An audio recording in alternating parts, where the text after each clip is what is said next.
Yo, what up? Welcome to another episode of the Oakland Warriors podcast. I'm Patrick, flying solo.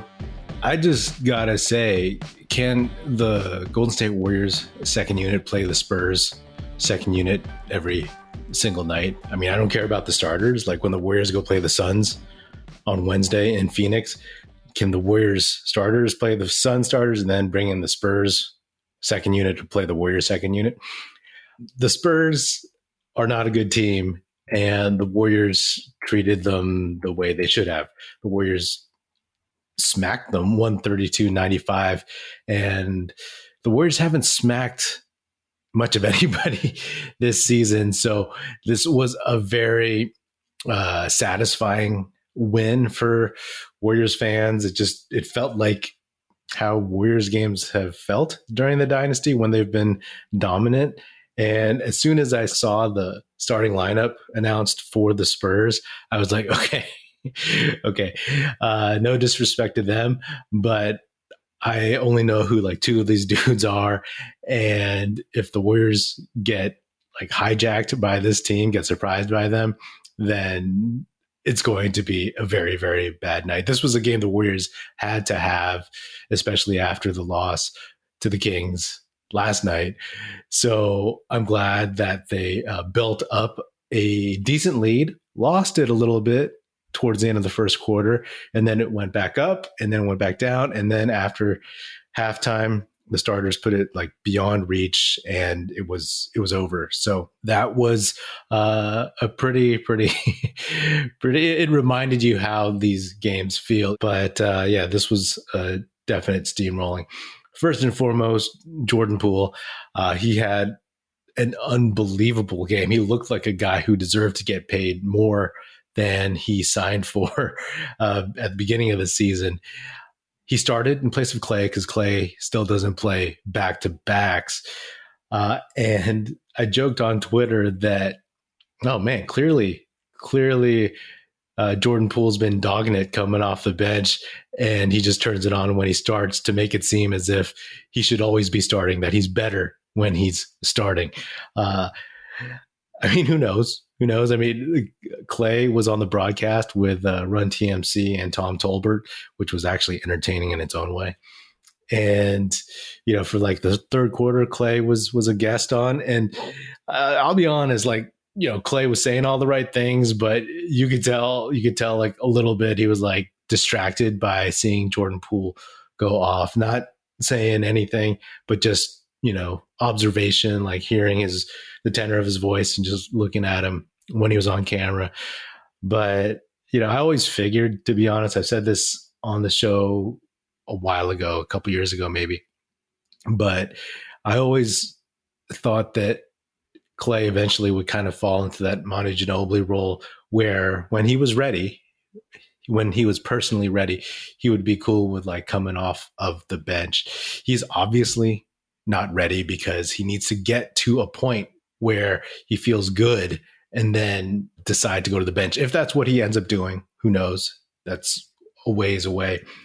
But you know, you see a lot of clamoring for Poole to start, but I'm not going to get into that. You know, honestly, like Poole, he needs to learn how to bring it like this consistently off the bench. One big game against a far inferior opponent is not a reason to bench Clay, you know, send Clay mentally or emotionally down this downward spiral and then put Poole in there, right? So maybe down the road, that's something to discuss as the season goes on. But first and foremost, Poole has to show that consistency. Poole looks great, especially when he's playing with Draymond and Steph and Looney and Wiggins. He has to be able to prove it off the bench on the second unit, leading that second unit, right? Last season, teams started to kind of see some of his pet moves, his favorite moves. That went away a little bit. They focused more on him again in the playoffs after he had such a good run against the Nuggets, and even more so now.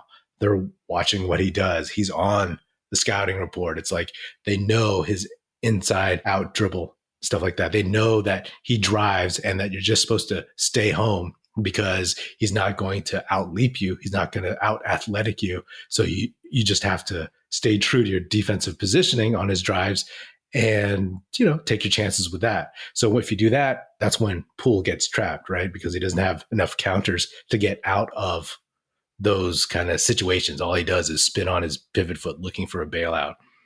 But he's got to get better at that. He's got to make those quick decisions. If you remember, part of what the Warriors coaching staff was trying to teach Poole when he couldn't break through the rotation in that 2020, 2021 season was that he needed to make quicker decisions, right? He would get the ball and hold it or dance with it. And they were just like, 0.5 seconds, like make a decision, move the ball or make a move or do something with it or shoot or something. And that's something that he is tending to like hold the ball more often. Yes, he's a better player. Yes, he is more of a lead guard, especially with the subs, but he needs to just make quicker moves and do something with the ball instead of just kind of dancing and trying to size somebody up. I mean, while he's sizing somebody up, if that other team, that other player who's guarding him has done their scouting report, done their homework, then they're expecting probably a couple specific moves that Poole likes to do. I mean, that being said, Poole had an amazing game. He was hitting like every single shot. He played 29 minutes, 13 for 20, 5 for 10 from 3, 5 for 6 from the free throw line, 2 boards, 2 assists, 3 steals, and 1 block, no turnovers, and 1 foul. Plus 33, the highest plus minus on the night, 36 points. No turnovers. Jordan Poole, no turnovers.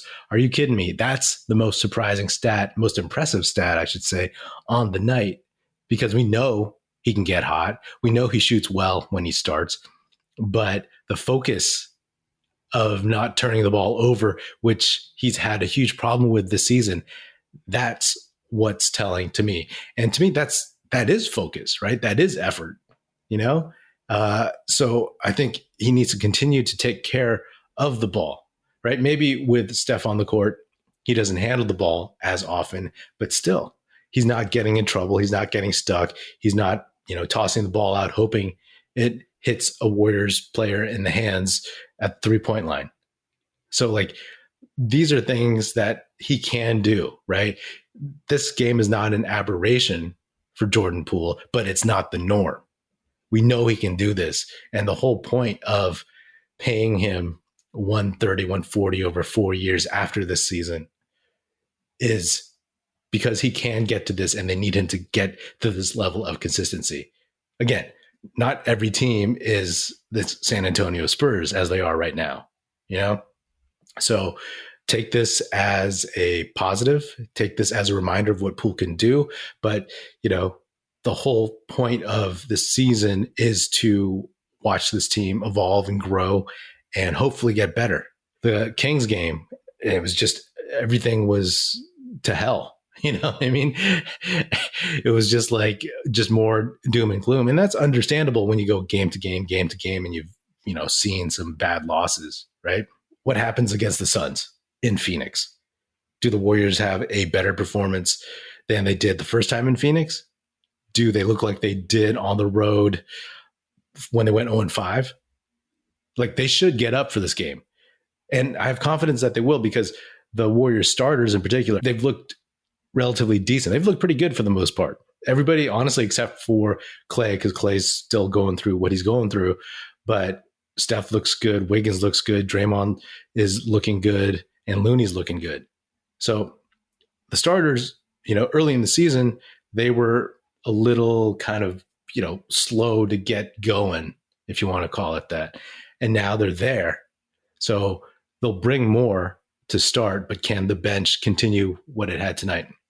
Playing at home against the Spurs bench is way different than playing against the Suns in Phoenix, So that's something to definitely keep an eye on. Just, again, I want to see effort. I want to see progress being made. If I go back to the things I talked about during the Kings game, I said there were like 4 positives, because I got tired of talking about all the negatives because they were the same every game. And I felt like I was talking about the same issues every podcast. I wanted to point out some positives. The first thing was Jonathan Kuminga, that he was playable. And in this one, he looked really good. You know, he never loses his confidence, even when he was riding the bench for that long stretch to start the season. I was curious about that because, you know, he seems a little cocky, and how would he come out? Would he be, would his confidence be dented by that? But he always carries himself pretty confidently. And dude played 25 minutes, 5 for 7, 3 for 4 from 3. What? 2 for 2 from the line, 3 boards, 2 assists, plus 24 on the night, 15 points. So, I mean, are you kidding me? And that's why I wish the Warriors second unit could play the Spurs second unit every game. But beyond that, Kuminga was doing the things that Kuminga can do.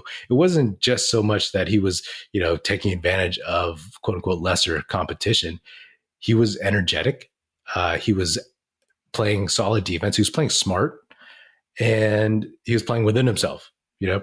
So he had some very impressive plays out there, and I loved seeing it. This is what we need to see more of. If you look at Kuminga, just look at Kuminga on the season. Starts the first game and then comes off the bench second game, and then is gone from the rotation for a while, and then shows up in spurts. And after that road trip, he's getting playing time, right? He's getting his legs, he's getting his time, he's getting his rhythm. And honestly, he's been getting better every game. So you could talk about like the young guys, this, that, the other. Look at the trends and look at the improvement. And I think Kuminga is somebody, I mean, we've been saying this for a while. We were shocked when he didn't play, but he's somebody that needs to play. He just makes things happen. Without him, they lose such a dynamic entity on the court. They lose a lot of athleticism and somebody that the other team has to account for in a lot of different ways as well. Because at some point in the first quarter, Steve Kerr rolled out the lineup of Jordan Poole, Jonathan Kuminga, Moses Moody, JaMychal Green, and Anthony Lamb. No Wiseman. And that roster did reasonably well. And it was fun to see. We loved seeing the young guys get some minutes. It sucks because Wiseman didn't get out there. I was looking at him on the bench, and, you know, he's, like I've said before, he's kind of a mild-mannered dude, not the most like excitable or loud, vivacious dude. But, you know, when something good happened, he would eventually like clap, or he would just, you know, sit there when other dudes stood up, and, you know, not playing like too much pop psychology, but it's got to be a bummer that he's not out there. You know, for him to not be out there. And, you know, I'm a Wiseman stan, so like I want to see him get minutes. But again, Kerr's trying to figure out how to win games, and not putting it all on Wiseman per se, but everybody else is just starting to play better right now. And, you know, Anthony Lamb has passed him in the depth chart in the rotation, right? And with every 3-point shot that Anthony Lamb hits, I believe he hit like 3 in this one. I mean, the dude played 24 minutes, 6 for 7 overall. Oh my goodness. He was 5 for 6 from 3. And he had 4 boards, 4 assists, plus 26, which was the second highest plus minus 17 points. Now, Anthony Lamb's not going to do that every game, but that dependability is something that Steve Kerr is obviously going to favor, especially in the short term as they're trying to climb back up to 500. So Wiseman is going to be parked on the bench for a while.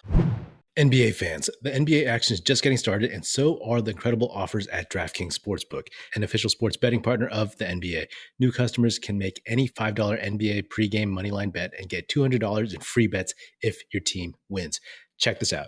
Right now, everyone can earn up to a 100% boost with DraftKings stepped-up same-game parlays. Go to DraftKings Sportsbook app, place a same-game parlay, and combine multiple bets like which team will win, total rebounds, total points scored, and more. Even though the Warriors have had a rough start, how can you not bet on them? With payouts bigger than ever, DraftKings Sportsbook is where I go to bet on the NBA. Download the DraftKings Sportsbook app now. Use promo code TBPN. Make any $5 bet this week and get $200 in free bets if your team wins. Only at DraftKings Sportsbook with promo code TBPN. Minimum age and eligibility restrictions apply. See show notes for details. We saw Moody.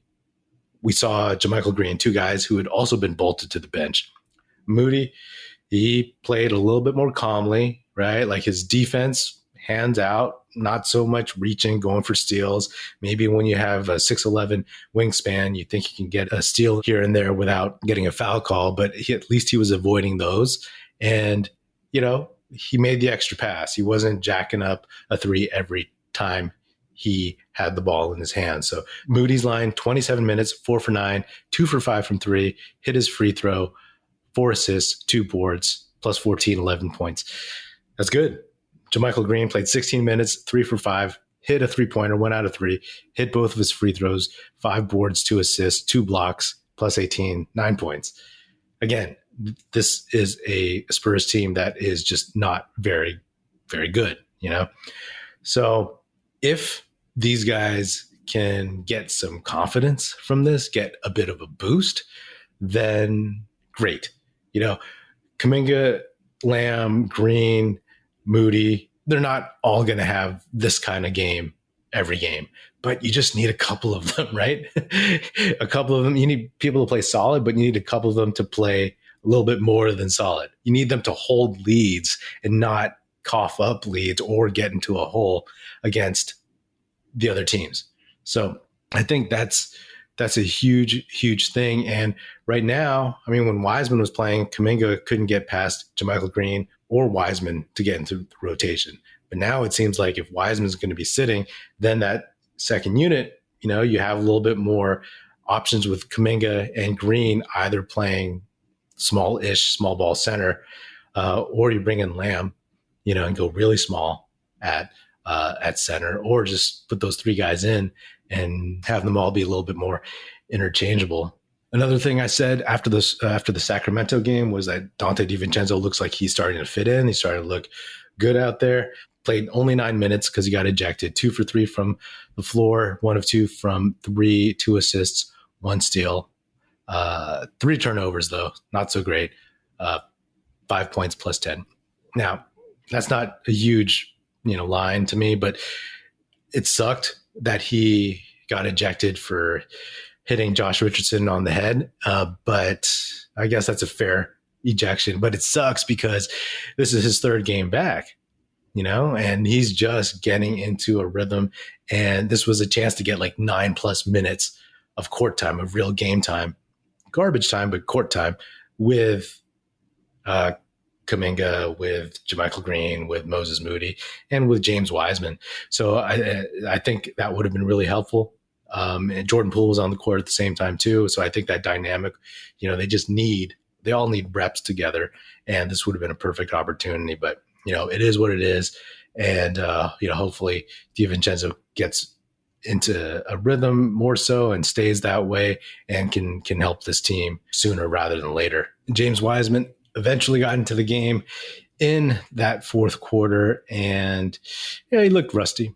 He kind of looked like he was out of sync with everybody else out there. It also didn't help that DiVincenzo got ejected, and Ryan Rollins, who actually played decently, hit a nice 3. It was 2 for 3 from the field, had 5 points.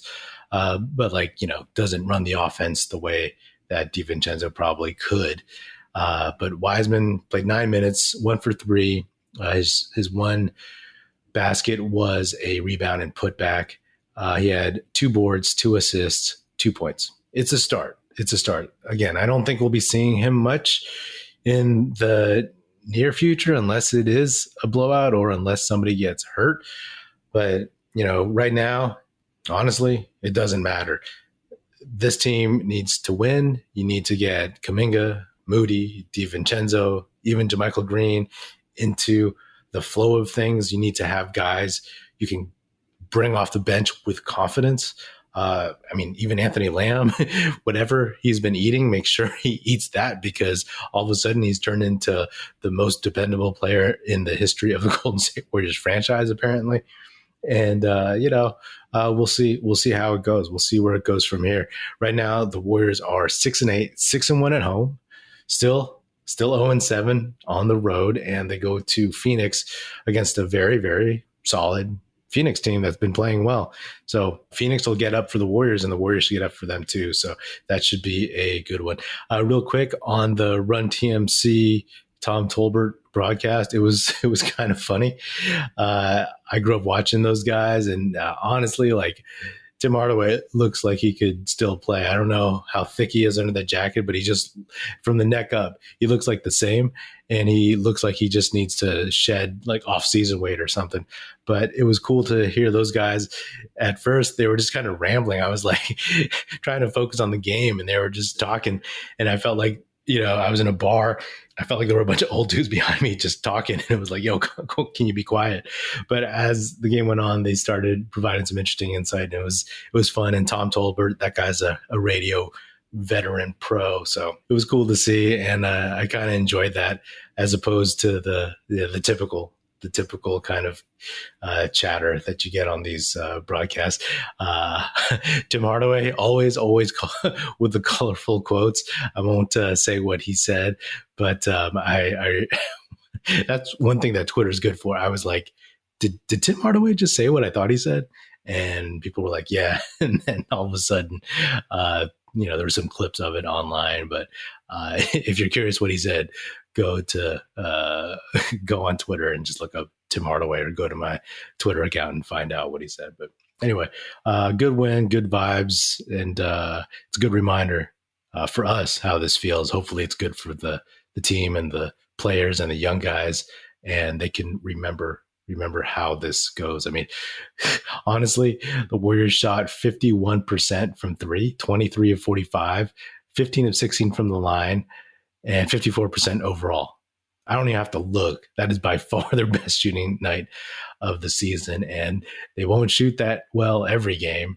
I highly doubt they'll shoot that well against the Suns, but getting this win into their bones is always a positive. So anyway, I'll check you out on Wednesday. All right. Well, that is another episode of the Oakland Warriors podcast. Be sure to subscribe wherever you get your podcast. Feel free to hit me up on Twitter at Patrick E. Pino or at Oakland Warriors. Check out our YouTube channel where you can watch this episode, youtube.com/Oakland Warriors. Check us out at oaklandwarriors.com, and be sure to tell your fellow Warrior fan friends to tune in and listen. The Oakland Warriors podcast is produced by National Film Society and is a part of the Basketball Podcast Network. And if you're so inclined, please do leave us a 5-star rating on Spotify and Apple Podcasts. And if you want to leave us a nice review saying good stuff about the show on Apple Podcasts, that would be hugely appreciated, and it would be very, very helpful. Thanks. That's it. Music in this episode provided by Paper Sun. Special thanks to Paul Amardo for production support. See you next time, and go Dubs.